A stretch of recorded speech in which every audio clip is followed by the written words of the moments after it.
In a small, sleepy town where everyone knew each other's business, life moved at a slow and predictable pace. The townsfolk were simple people who valued tradition and normalcy. But one family always seemed to stand out, not for their achievements or charm, but for the peculiar dynamics between its members. At the center of this curiosity was Ethan, a quiet and reserved young man in his late 20s, and his mother, Rose. Ethan had always been an enigma to the townspeople. Unlike most men his age, he didn't go out much, rarely dated, and spent almost all his time with Rose. It wasn't unusual to see them walking together in the park, grocery shopping, or sitting side by side on their porch as the sun set. To outsiders, it looked like an unusually close bond, especially since Ethan's father had passed away unexpectedly when he was just a teenager. His father's death left a void in both their lives, and over the years, they grew inseparable. Some thought it was sweet, a mother and son leaning on each other during tough times. Others weren't so sure. The gossip mill began churning when Ethan turned down several job opportunities outside of town, claiming he couldn't leave his mother alone. "She needs me," he would say simply whenever anyone asked. And while Rose never explicitly agreed with him, she didn't object either. She seemed content with their arrangement, even if her eyes sometimes betrayed a flicker of sadness. Neighbors whispered about how Ethan treated Rose less like a parent and more like a partner.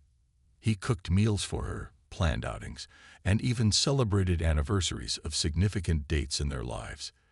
Dates that no one else understood. What made things even stranger was how protective Ethan became of Rose. If anyone dared criticize her, even jokingly, he would snap back with surprising intensity. Once, during a community gathering, a neighbor teasingly remarked that Rose should find herself a new husband after all these years. Ethan's face turned red, and he stormed off, dragging Rose along with him. That incident only fueled more rumors. People started speculating about the nature of their relationship, though no one had concrete evidence to support their wildest theories. Despite the growing whispers, Ethan and Rose remained unfazed. They lived their lives as though the world around them didn't exist. Their home was cozy and filled with memories. Photos of happier times lined the walls, and every corner seemed to tell a story. Yet, beneath the surface, there was something unsettling about the way they interacted. Ethan's devotion bordered on obsession, and Rose, though kind and gentle, often appeared conflicted. There were moments when she looked at him with a mixture of guilt and affection, as though she wanted to say something but couldn't bring herself to do it.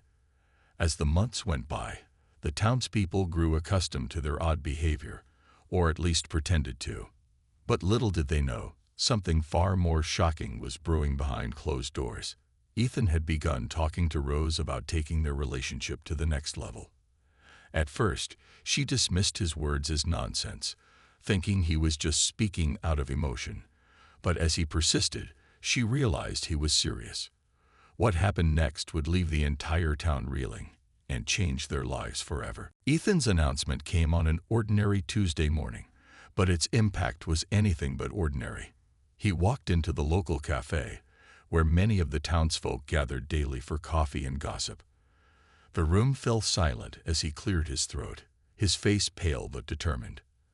With a shaky voice, he declared that he intended to marry Rose, his mother. Gasps echoed through the cafe, followed by murmurs of disbelief. Some thought it was a cruel joke. Others stared at him wide-eyed, unsure how to react. "I know what you're thinking," Ethan said, raising his hands defensively. "But this isn't some whim or mistake. This is real. My feelings for her are deeper than anyone can understand." His words hung heavy in the air, met with awkward glances and uncomfortable shifting in seats. One elderly woman dropped her teacup, the sound of shattering porcelain breaking the stunned silence. A few people stood up and left without saying a word, unable to bear hearing more. For those who stayed, shock quickly turned to judgment. The news spread like wildfire across the town within hours. By noon, everyone had heard about Ethan's plans, and opinions were divided. Some labeled him unstable, suggesting he needed professional help. Others whispered behind closed doors, speculating about what might have driven him to such an extreme decision. "It's unnatural," muttered a shopkeeper to his assistant. "No good will come from this." Meanwhile, Rose became the center of attention too. People watched her every move, searching for signs of distress or resistance, but she remained quiet, avoiding eye contact whenever possible. Friends and family tried to intervene, hoping to talk sense into Ethan before it was too late. His uncle visited one evening, sitting across from him at the kitchen table. "Ethan, listen to me," he pleaded. "You're confused. You've been through so much loss, and maybe you don't realize how unhealthy this is. Love doesn't work like that, not between a mother and son." Ethan listened silently, his jaw clenched tightly. When his uncle finished speaking, he simply replied, "You don't understand us. No one does." Rose, however, wasn't as resolute. Late at night, after Ethan went to bed, she sat alone in the living room, staring blankly at the wall. Her mind raced with conflicting emotions: guilt, fear, and a strange sense of loyalty to her son. She knew their relationship had crossed boundaries long ago, but marriage, that felt like stepping into dangerous territory. Yet part of her hesitated to stop him. Was it love, or was it pity? She couldn't tell anymore. One day, a close childhood friend named Clara stopped by unannounced. Seeing Rose's tear-streaked face, Clara gently asked, "What's really going on here, Rosie? Do you truly want this?" Rose hesitated, then shook her head slowly. "No," she admitted in a whisper, "but I don't know how to fix it. He won't listen to reason." Clara urged her to seek help, perhaps from a counselor or even the authorities if necessary. But Rose recoiled at the idea. "I can't betray him," she said softly. "He's all I have left." Despite the growing opposition, Ethan pressed forward with his plans. He rented a small hall for the ceremony, ordered rings, and sent out invitations. Most recipients threw them away immediately, horrified by the mere thought of attending. Those who didn't toss the invites aside debated whether they should go, not out of support, but sheer morbid curiosity. Meanwhile, tension simmered in the household. Every conversation between Ethan and Rose carried an undercurrent of unease, as though both were bracing themselves for something inevitable yet unimaginable. As the days passed, the atmosphere in the town grew heavier. Whispers turned into loud arguments at dinner tables. Some demanded action, insisting someone step in before the wedding could take place. Others argued it wasn't their business, no matter how wrong it seemed. Amidst the chaos, one thing was certain: whatever happened next would leave a lasting mark on everyone involved, and nothing would ever be the same again. As the wedding date approached, the small town buzzed with a mix of disbelief, anger, and morbid curiosity. Ethan spared no expense in preparing for what he believed would be the most important day of his life. He hired a local decorator to transform the rented hall into something resembling a dreamy scene from a fairy tale. White lilies filled the room, their sweet fragrance masking the tension that hung thick in the air. Soft string lights twinkled overhead, casting a warm glow over tables adorned with delicate lace cloths. To anyone unaware of the circumstances, it might have looked like the setup for a beautiful celebration. But beneath the surface, chaos simmered. Rose, on the other hand, seemed distant throughout the preparations. While Ethan enthusiastically discussed flower arrangements and seating charts, she often sat quietly, her hands folded tightly in her lap. Her smile never reached her eyes, and there were moments when she appeared lost in thought, staring blankly at nothing in particular. Friends who tried to speak with her noticed how fragile she seemed, as though carrying a weight too heavy for words. When asked about the wedding, she gave vague responses, saying things like, "It's what Ethan wants," or "We'll see how it goes." Her tone was neither excited nor defiant, just resigned. Ethan, meanwhile, grew increasingly defensive as criticism mounted.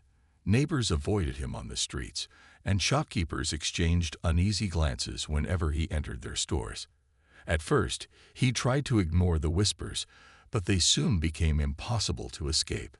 One afternoon, while picking up invitations from the printer, The clerk hesitated before handing them over. "Are you sure about this?" the man asked cautiously. Ethan's face flushed red, and he snatched the envelopes from the counter. "Mind your own business," he snapped before storming out. Despite the backlash, Ethan remained determined to make the wedding perfect.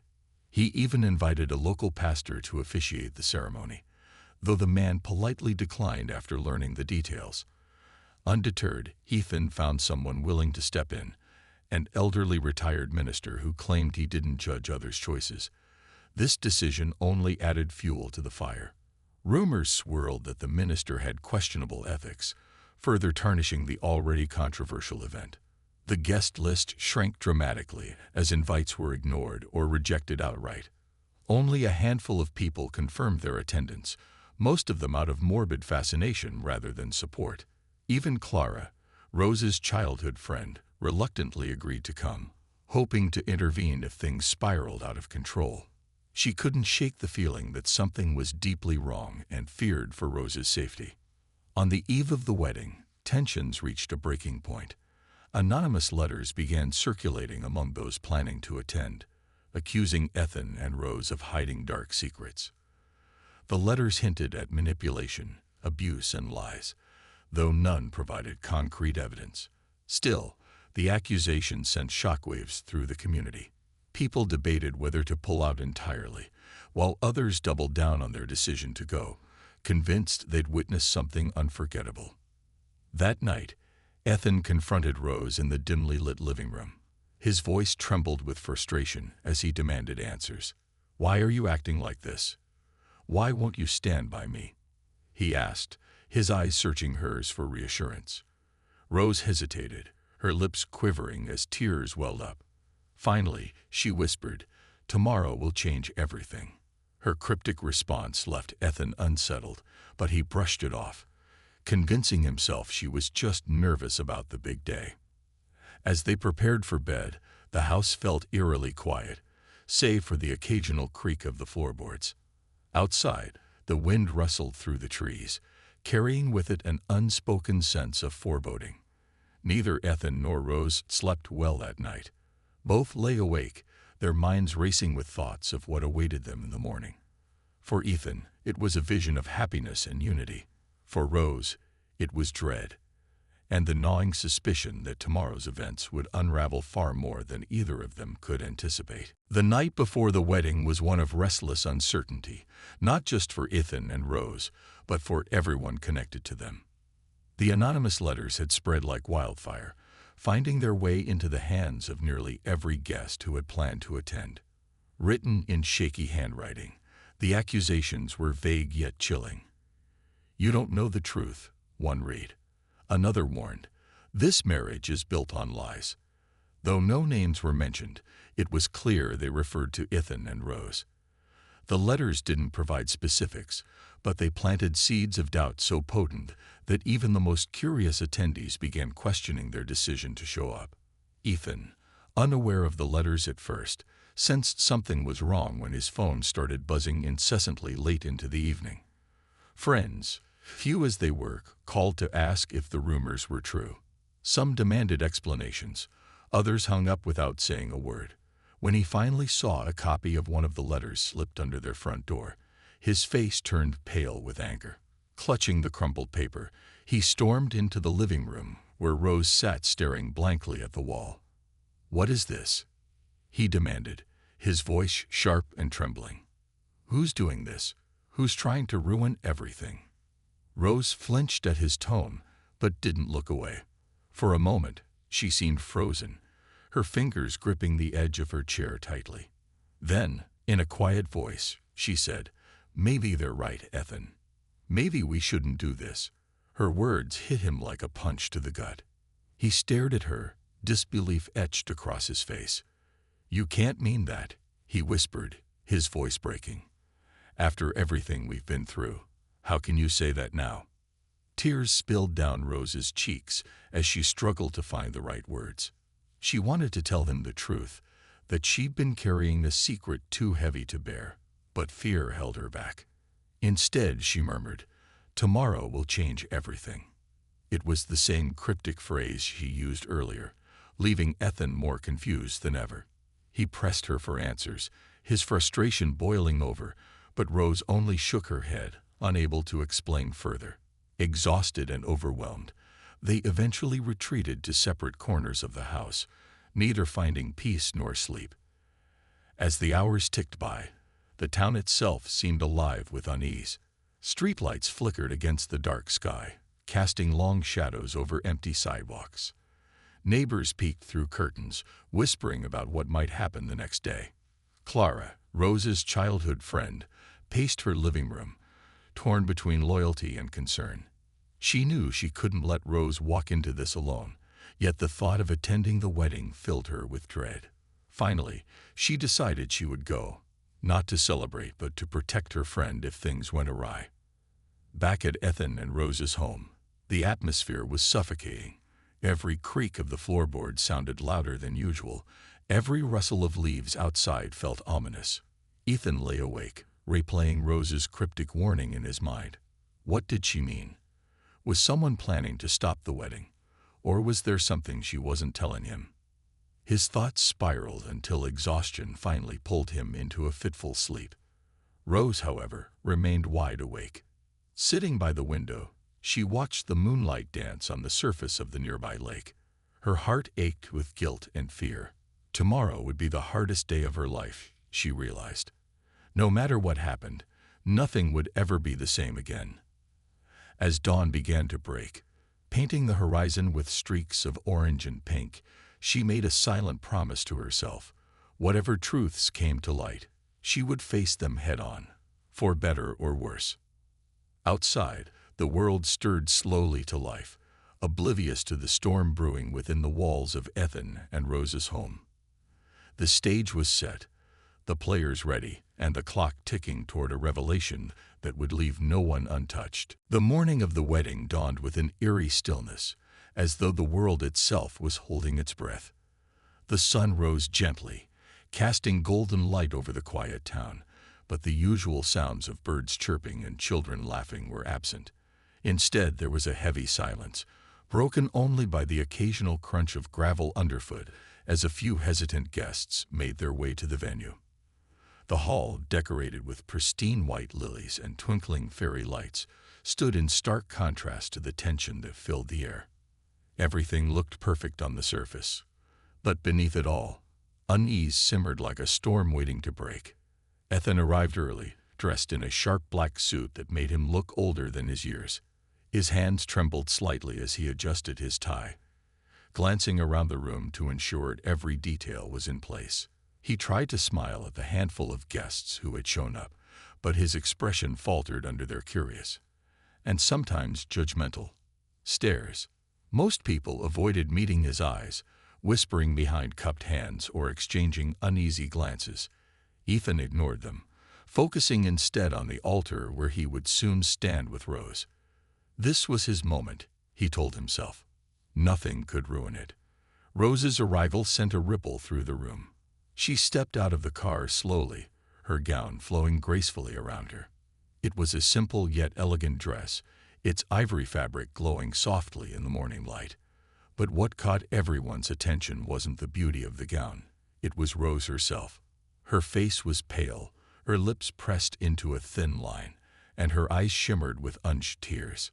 She clutched a bouquet of flowers tightly, as if it were the only thing keeping her grounded. As she walked toward the entrance, escorted by Clara, murmurs rippled through the crowd. Some whispered about how radiant she looked. Others noted the sadness etched deeply into her features. When Rose finally reached the altar, Ethan turned to face her, his heart swelling with emotion. For a brief moment, he forgot about the whispers, the accusations, and the looming sense of dread. To him, she was everything, the center of his universe. He took her hand, his grip firm yet gentle, and gave her what he hoped was a reassuring smile. Rose managed a weak nod in return, though her eyes darted nervously toward the guests. She scanned the room, searching for something, or someone, but quickly looked away when she found nothing comforting. The officiant, an elderly man with kind eyes, but visibly uncomfortable posture, cleared his throat and began the ceremony. His voice wavered slightly as he spoke, reading from a script that felt unfamiliar even to him. "We are gathered here today," he started, pausing briefly to glance at the couple before continuing. The words echoed through the hall, each syllable heavy with meaning. Guests shifted uncomfortably in their seats, some leaning forward in anticipation, others fidgeting as though desperate to leave. As the officiant reached the part of the ceremony where objections could be raised, a hush fell over the room. Everyone seemed to hold their breath, waiting to see if anyone would dare speak up. Ethan's jaw tightened, his knuckles whitening as he gripped Rose's hand. He knew this was the moment of truth, the point where the fragile illusion of normalcy might shatter completely. Rose, on the other hand, stared straight ahead, her body rigid, as though bracing for impact. Then, just as the officiant prepared to move on, Rose stepped forward. Her sudden movement startled everyone, including Ethan, who turned to her with wide, questioning eyes. Tears streamed down her face as she opened her mouth to speak, her voice trembling but clear enough to silence the entire room. What she said next would change everything, not just for her and Ethan, but for everyone who had dared to witness this unusual day. The room fell deathly silent as Rose stepped forward, her trembling hands gripping the bouquet so tightly that the stems bent under the pressure. Tears streamed down her face, leaving glistening trails on her cheeks, but she didn't bother to wipe them away. Every eye in the hall was fixed on her, and for a moment, even Ethan seemed frozen, his mouth slightly open in shock. The officiant paused mid-sentence, unsure whether to intervene or let her speak. I can't do this," Rose began, her voice barely above a whisper. She cleared her throat and tried again, louder this time. "I can't go through with this wedding." A collective gasp rippled through the audience, followed by murmurs of confusion. Ethan's grip on her hand loosened, and he took a step back, his expression shifting from disbelief to panic. "What are you talking about?" he asked hoarsely, his voice cracking under the weight of his emotions. Rose turned to face him fully, her eyes filled with pain and regret. "Ethan," she said softly, her tone breaking his heart even before the words came. "You're not my son." The room erupted into chaos. People stood up from their seats, some covering their mouths in horror, others exchanging bewildered glances. Ethan staggered backward, his knees nearly buckling beneath him. What do you mean?" he stammered, his voice shaking uncontrollably. Rose hesitated, clearly struggling to find the right words, but there was no turning back now. "Years ago," she continued, choking back sobs, "when I lost my husband, your father, I adopted you. I thought it was the right thing to do. You were just a child, and I wanted to give you a home, a family. But recently," she paused, clutching her chest, as if trying to steady herself. "Recently, I discovered something I never imagined possible. Through DNA tests, through documents I should have found years ago, I learned the truth." Her voice broke, and she had to stop to catch her breath. Ethan stared at her, his mind racing to process what she was saying. "What truth?" he demanded, his voice rising. Rose looked at him, tears streaming freely now. "You're not my son, Ethan. You're my brother." The words hit like a thunderclap, reverberating through the hall. For a moment, no one moved or spoke. Even the air seemed to freeze. Ethan's face went pale, then flushed red with anger and disbelief. "No," he whispered, shaking his head violently. "That's not true. You're lying." But Rose wasn't finished. "It's the truth," she insisted, her voice firmer now despite her tears. "When we were children, our parents separated us. I was sent away, and you stayed with our father. I didn't know what happened to you until years later when I adopted you, thinking you were someone else's child. I only found out recently that we share the same blood. Marrying you, it would be wrong. It would be against everything." Ethan collapsed to his knees, overwhelmed by the revelation. His hands covered his face as he let out a guttural cry, part anguish, part despair. Guests watched in stunned silence, unsure whether to feel pity or revulsion. Some began quietly filing out of the room, unable to bear the emotional turmoil unfolding before them. Clara rushed to Rose's side, wrapping an arm around her shoulders as she guided her away from the altar. As the reality of Rose's confession sank in, the once beautiful decorations, the flowers, the lights, the carefully arranged tables, felt hollow, almost mocking. What had started as a day meant to celebrate love had turned into a nightmare, exposing secrets that shattered lives. And while the guests left one by one, whispering among themselves about what they'd just witnessed, Ethan remained on the floor, sobbing uncontrollably, his world crumbling around him. Nothing would ever be the same again. The aftermath of Rose's confession was nothing short of chaos. The once elegant hall, now emptying rapidly, felt like a scene from a tragedy. Guests hurried toward the exits, their faces pale and expressions grim. Some couldn't bring themselves to look at Ethan or Rose as they left, while others shot furtive glances over their shoulders, whispering about what they had just witnessed. By the time the last guest departed, only Clara remained, standing silently beside Rose, her arms still wrapped protectively around her old friend's shoulders. Ethan, however, hadn't moved. He sat slumped on the floor near the altar, his suit jacket discarded and tie loosened. His eyes were red and swollen from crying, and his hands trembled as he clutched the fabric of his trousers. For hours, he stayed there, unmoving, unable to process the enormity of what had happened. The truth, that Rose was not his mother but his sister, had shattered everything he thought he knew about himself, his life, and their relationship. Every memory, every moment they'd shared, now seemed tainted by this revelation. Clara finally broke the silence. "We need to get you both out of here," she said gently, addressing Rose first. Her voice was calm but firm, cutting through the heavy atmosphere. "This isn't the place to figure things out." Rose nodded weakly, though her legs felt too unsteady to carry her. With Clara's help, she managed to walk away from the altar, leaving Ethan alone in his grief. As they reached the doorway, Rose glanced back at him one last time, guilt and sorrow etched into her face. She wanted to say something, anything, to comfort him, but no words came. Instead, she allowed Clara to lead her outside, where fresh air awaited. Word of the scandal spread quickly throughout the town, faster than anyone could have anticipated. By late afternoon, it seemed everyone knew the truth, or at least some version of it. Rumors swirled about how such a catastrophic misunderstanding could happen. Some blamed Rose for keeping the secret for so long. Others pointed fingers at Ethan, accusing him of being reckless and selfish. Local authorities became involved after an anonymous tip suggested that the situation might warrant investigation. Social workers arrived at their home the next day, asking questions about their past and the circumstances surrounding Ethan's adoption. For Ethan and Rose, those days were a blur of interviews, tears, and sleepless nights. They were separated temporarily during the investigation, each forced to confront their emotions alone.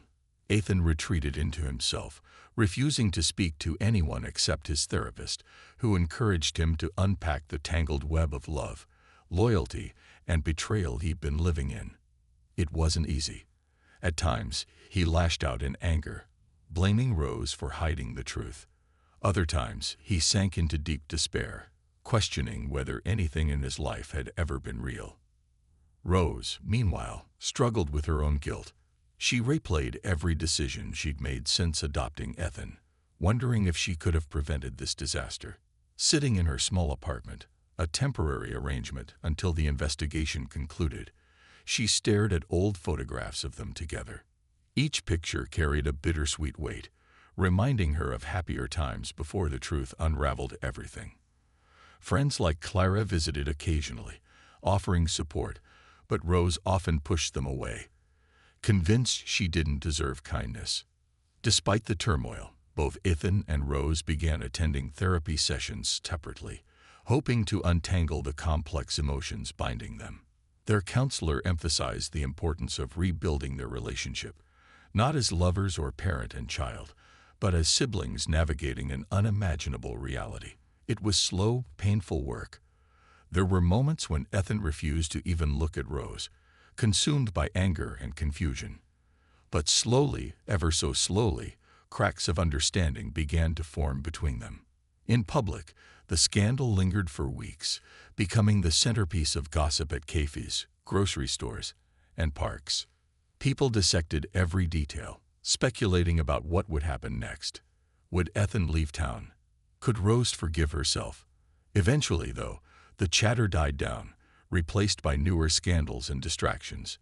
Yet the impact of that day stayed with everyone who had witnessed it. A stark reminder of how fragile human connections can be. By the end of the month, life in the town returned to its usual rhythm. But for Ethan and Rose, healing was only beginning. Though they still had miles to go, they took solace in one undeniable fact. They weren't alone.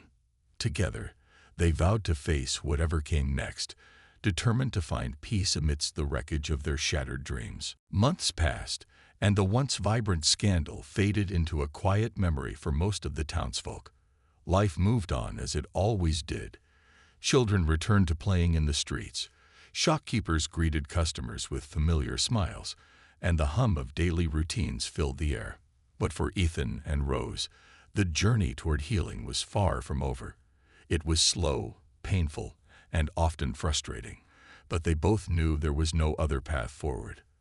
They had been given a second chance, a chance to redefine their relationship and build something new from the ashes of what had burned. Ethan eventually moved out of the house he'd shared with Rose, renting a small apartment on the edge of town. At first, the distance felt unbearable, leaving him lonely and adrift.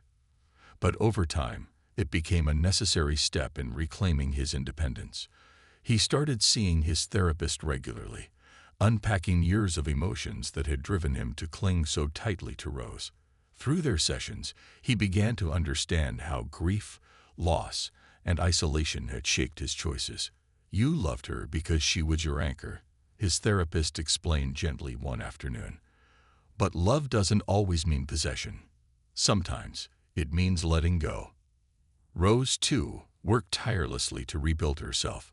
She found solace in volunteering at the local community center, helping organize events for single parents and children in need. The work gave her purpose, allowing her to focus on others rather than dwell on her own mistakes. Her friends, especially Clara, remained steadfast by her side, reminding her that forgiveness, for herself and for Ethan, was possible. "You didn't set out to hurt anyone," Clara told her one evening over tea. "You were doing the best you could with what you knew. That's all any of us can do." As weeks turned into months, Ethan and Rose cautiously began rebuilding their bond, not as partners or even mother and son, but as siblings learning to navigate an entirely new dynamic. Their meetings were awkward at first, filled with long silences and hesitant conversations. Yet, little by little, they found ways to connect again. One day, while sorting through old boxes in the attic, they stumbled upon a photo album from Ethan's childhood. Sitting together on the floor, they flipped through the pages, laughing softly at memories of birthday parties, school plays, and family vacations. For the first time in months, they felt a flicker of warmth between them, a reminder of the love that had always existed, however complicated it might have been. Their progress wasn't perfect, nor was it linear. There were days when Ethan still felt anger bubbling beneath the surface, blaming Rose for keeping such a monumental secret. On those days, he would retreat into himself, needing space to process his emotions. Rose, understanding his pain, gave him the room he needed without pushing. Other days, they shared moments of genuine connection, talking openly about their fears, regrets, and hopes for the future. These small victories, though modest, gave them strength to keep moving forward. The townspeople, who had once judged them harshly, began to soften their stance as time went on. Seeing Ethan take steps toward rebuilding his life, and watching Rose dedicate herself to helping others, inspired a sense of empathy among some. While not everyone forgave or forgot, many came to realize that people are more than the worst decisions they've made. By choosing to heal publicly, Ethan and Rose inadvertently taught their community a valuable lesson about resilience and redemption. By the end of the year, Ethan decided to leave the town altogether. It wasn't an easy decision, but he knew staying might prevent him from truly starting over. With Rose's blessing, he packed up his belongings and moved to a nearby city, where he enrolled in art classes, a passion he'd neglected for years. Painting became his outlet, a way to express the emotions he couldn't put into words. Meanwhile, Rose stayed behind, continuing her volunteer work and finding joy in the simple pleasures of life. Morning walks, gardening, and reconnecting with old friends. Though miles apart, Ethan and Rose kept in touch through letters and occasional visits. Their relationship remained delicate, but it was built on honesty and mutual respect this time. They spoke openly about their past, acknowledging the mistakes they'd made while focusing on the lessons they'd learned. Together, they proved that even the deepest wounds could begin to heal with time, patience, and effort. In the end, their story served as a testament to the complexity of human relationships. It reminded everyone who heard it that love, no matter how misguided, is rarely black and white. And while Ethan and Rose's journey was far from conventional, it ultimately led them to a place of peace, a hard-earned gift they vowed never to take for granted.